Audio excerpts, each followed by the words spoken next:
Sincérité ou coup marketing, Dave. C'est dingue, parce que c'est écrit en petit le nom de Dave. Levenbach, son vrai prénom c'est Wouter Levenbach. Et tous les gens que j'ai croisés cette semaine qui me demandent qui tu as dans l'émission, je dis Dave, tout le monde me dit ah oui, Dave Levenbach, qui maintenant il veut se faire original, il met son nom sur les albums pour faire parler de lui. C'est cool. Mais parce que vous voyez que des gens de métier totalement pourris. Vous devriez essayer de.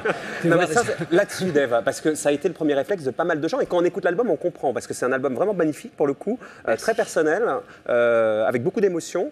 Mais la première réaction, parce que vous avez peut-être fait trop le pitre à la télé, c'est bon, il va encore faire parler de lui, mais son nom sur un album pour créer un peu une actualité. Ouais. Ouais, il est certain qu'on est en train de le prouver ici en direct ce soir, qu'on ne parle pas de l'essentiel, on ne parle pas de l'album, on ne parle pas des chansons, on parle du fait qu'on a ajouté le nom, ce qui n'est d'ailleurs pas une idée à moi, mais une idée de ma maison de disques. Et je dois avouer que depuis le début de ma carrière, j'aime pas beaucoup ce mot, depuis que je fais des disques, c'est toujours la maison de disques qui m'a donné mon nom. Ouais. Parce qu'au début, Dave, c'était pas vous qui vous vouliez vous appeler comme ça, c'est la maison de disques. Non, moi je m'appelais à l'époque, mon père m'a donné un prénom très hollandais parce que je suis né pendant la guerre et comme mon père était d'origine juive, c'était pas le moment de m'appeler Moïse. Ouais. Donc, il m'a appelé l'équivalent de Walter en français, de Gauthier pour être plus précis. Donc, aussitôt que j'ai pu choisir mon nom, j'ai décidé de m'appeler David à cause du roi David, qui est quelqu'un qui chantait. Et de vos origines, donc des origines juives. Hein. Oui, plutôt par la beauté du nom, tout simplement. Et puis, quand je suis arrivé en France, je m'appelais Dave Rich parce que ma première maison de disques m'appelait Dave Rich. Eddie Barclay, en voyant ça sur ma guitare, m'a dit Dave Rich, peut-être pas trop Rich tout de suite, donc on enlève le Rich. Et là, on me demande de mettre Levenbach. Bon, c'est le nom de mon père qui nous écoute là-haut, là-bas, je ne sais pas où il est, c'est ce qu'on croit. Ouais. Ça ne me déplaît pas. Mais il y a quand même, vous avez vu, la personne qui a réalisé l'album avec vous dit que c'est un retour aux sources et que ce nom, ça signifie quelque chose. Comme vous dites là, on ne s'intéresse pas à l'essentiel. Si, les je ne vais pas vous couper par la parole parce que ça ne se fait pas, mais ça signifie que... Je vous en prie. Il est doué, il connaît les médias. Une vraie... Comme il le dit lui-même, une vraie pute des médias. Je vais vous expliquer ce qui se passe. Je vous donne un exemple. Il faut toujours parler aux gens pas intelligents avec des exemples. Jésus le fait ça avant moi. Ça s'appelle des paraboles. C'est-à-dire que jusqu'à maintenant, quand on me demande des autographes, moi je suis parti de l'école qui donne des autographes. Quand on me le demande, ça fait plaisir aux gens. Sauf que quand on sonnait chez moi, ou qu'on venait de ma maison de campagne, je disais, ah non, pas ici. De ce côté-là, tu es plus tranquille maintenant, non? Ça n'a rien changé, mon pauvre. Mais vous verrez que même si on ne vous reconnaît plus parce que vous avez perdu 60 kilos encore, vous verrez que ça continue. Ils ont t'es en forme les ce soir, silhouettes hein. en tête. Dis donc, qui ne parle pas de l'essentiel? Le monsieur a dit que c'était toi, tu parles de nez des gens, il ne faut jamais parler Le monsieur a dit que c'était ton Sgt Pepper. Parlons de ça, c'est joli, ça. Alors, dans le dossier de presse, il est écrit que cet album a été réalisé avec cette liberté de ne pas séduire à n'importe quel prix. Donc, pour rejoindre ce que tu dis, c'est que vous avez pendant un moment donné, parce que voilà, vous êtes un artiste populaire, commercial, pas fait forcément ce que vous vouliez, vous avez fait ce que le public attendait. Là, vous avez envie de plus vous ressembler à 62 ans, Dave. Ce n'est pas tout à fait ça. Disons, il aime bien dire mon âge. C'est bien, tu vois qu'il est fort. Hein. Oui. Il n'aime pas parler de mes cheveux parce qu'il trouve qu'il faut éviter les sujets. Soyons sérieux 30 secondes, puisque vous venez d'éprendre un bel album. Et c'est une question sérieuse. Est-ce qu'à un moment donné, vous avez l'impression de vous être un peu perdu en voulant être dans le populaire et que là, vous vous recentrez sur l'essentiel parce que vous êtes quelqu'un, comme on l'a déjà dit ici d'ailleurs, de très cultivé, qui a une vie intérieure riche, qui a des moments d'intense émotion et qu'à un moment donné, quand vous êtes à la télé, vous faites le pit parce que les gens aiment bien ça, vous faites tomber des dominos sur TF1 parce que ça rapporte, mais votre réalité, elle est plus sérieuse et plus importante. Hein. J'ai fait... Attendez, il n'y a pas de quoi un mot sur le domino. Un mot sur le domino. Les dominos, je les fais pour le fric. Sur le fric, j'ai donné 50% aux impôts en France.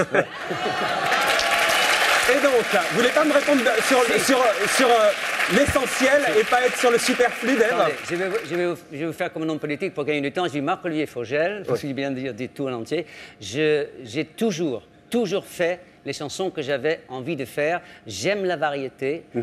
C'est quelque chose que j'ai fait le plus sincèrement possible.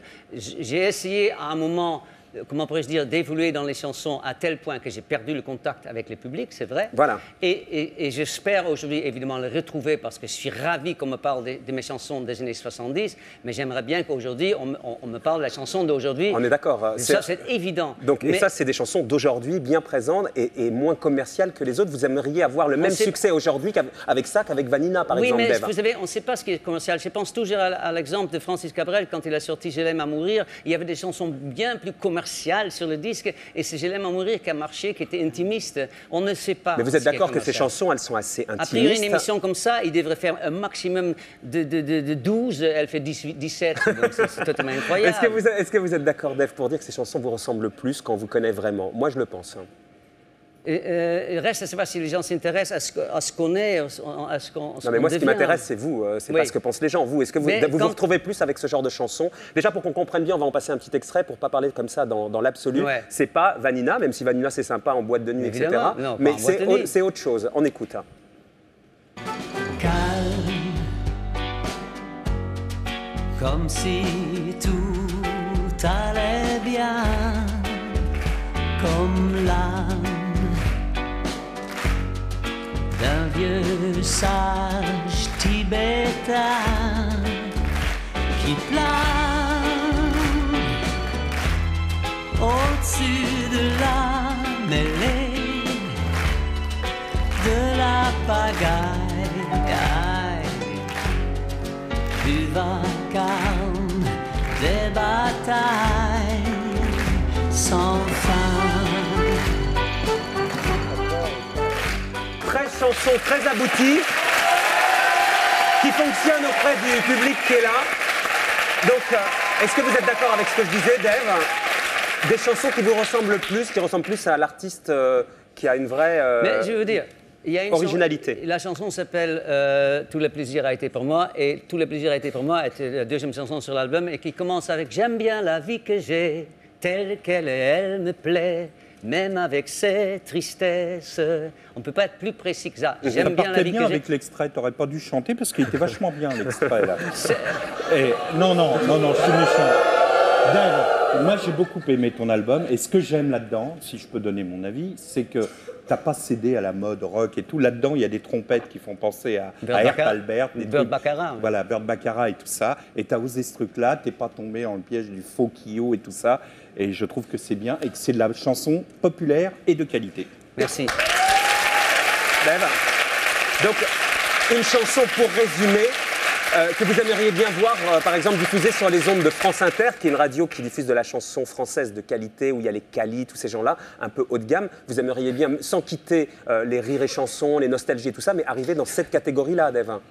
Je pense qu'il faut laisser la place aux jeunes maintenant. Je veux dire, les chansons sexagénaires, ils ont peut-être moins leur place à France Inter. Bah, France Inter, il passe Césarée et Evoria. Hein, donc, Oui, mais je comprends très bien s'il doit faire un choix, qu'ils prennent des jeunes filles comme Jane Birkin, etc. Mais je veux dire... Vous voyez, vous plaisantez, mais sur le fond, c'est ça que vous voulez dire.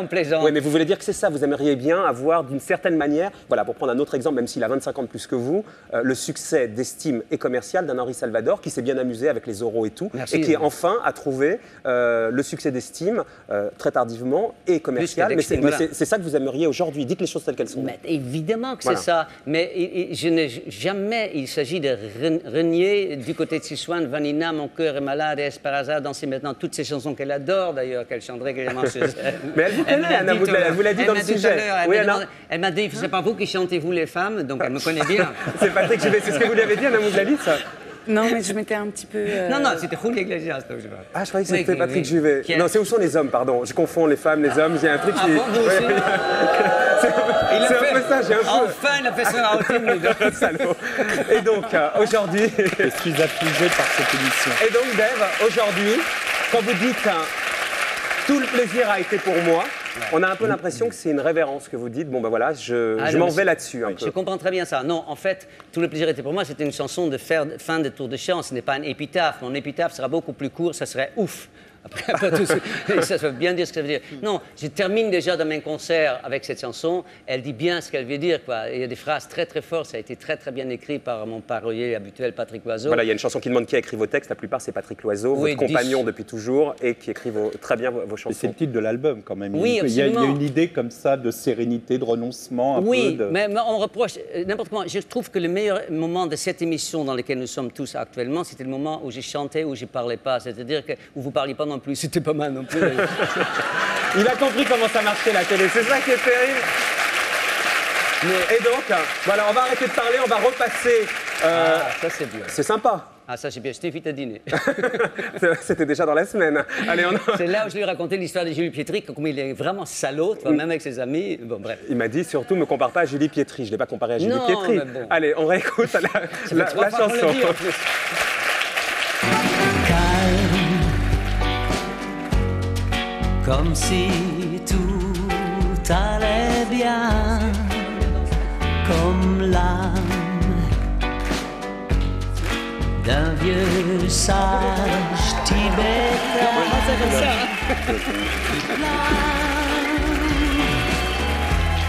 Au-dessus de la mêlée, de la pagaille, du vacarme, des batailles sans fin. Voyez Dave, comme vous êtes, il est terrible en fait. Je vais vous expliquer Anna pour conclure. L'album est vraiment super chouette, il est extrêmement personnel. La maison de disques qu'il connaît et qui sait qu'il ne peut pas s'empêcher de faire le pitre à la télé quand on l'applaudit. Là, j'ai pas fait les mais bien pitres, sûr je que me suis s'il fait dit, plaisir. il faut l'interviewer comme un vrai chanteur Tout le qu'il plaisir a est été pour moi, et Dave. arrêter de le faire, qu'il fasse son numéro à la télé pour qu'il vende correctement son album, qui est un album différent. Mais comme c'est un cabot et qu'il aime le public qui l'applaudit, il va danser avec Guy Carlier pour faire son numéro. C'est quand même ça la réalité, ça vous rattrape. Avec Jordi, ça aurait été de la pédophilie. Avec elle, personne ne l'aurait cru. Et il ne me restait qu'à lui. N'importe. Allez, on ne changera pas. On ne changera pas. Tout le plaisir a été pour moi. L'album vaut mieux que le numéro de claquette que fait Dave à la télé, même si on aime aussi ce numéro de claquette.